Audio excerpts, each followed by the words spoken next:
السلام علیکم، آپ دیکھ رہے ہیں کے نیوز ایچ ڈی۔ میں ہوں حارث علی شاہ گیلانی۔ خبر شامل کرتے ہیں عارف والا سے۔ یوم دفاع پاکستان ملک بھر کی طرح عارف والا میں بھی جوش و جذبے سے منایا گیا۔ اہل سنت والجماعت کے مولانا حافظ عبد الناصر کی قیادت میں مدرسہ عبد الحریرہ سے یوم دفاع پاکستان ریلی نکالی گئی۔ مزید جانتے ہیں ہمارے بیورو چیف شفیق پھول کی اس رپورٹ میں۔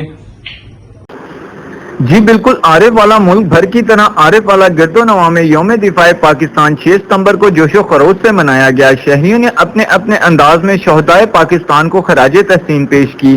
اہل سنت والجماعت عارف والا نے بھی یوم دفاع پاکستان ریلی نکالی۔ زیر قیادت حافظ عبد الناصر جامعہ مدرسہ عبد الحریرہ مال منڈی عارف والا سے نکالی گئی۔ مختلف رستوں سے ہوتی ہوئی بلدیہ چوک میں اختتام پذیر ہوئی۔ مقررین نے یوم دفاع پاکستان کی مناسبت سے خطاب کیا۔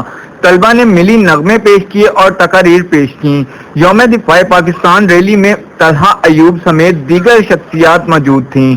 جی ہمارے نوجوانوں نے اس ملک کی خاطر قربانیاں پیش کی ہیں اور دشمن اپنے ٹینک اور بمبے لے کر آیا تھا، انہوں نے مسلمانوں کے مسائلوں کے سامنے، مسلمانوں کے لوگوں کے سامنے اپنے آپ کو اس انداز سے پیش کیا اور امت کو بتا دیا اور مسلمان کو بتا دیا کہ مسلمان جذبہ ایمانی کے ساتھ لڑا کرتا ہے، مسلمان ایمان کے جذبے کے ساتھ لڑا کرتا ہے۔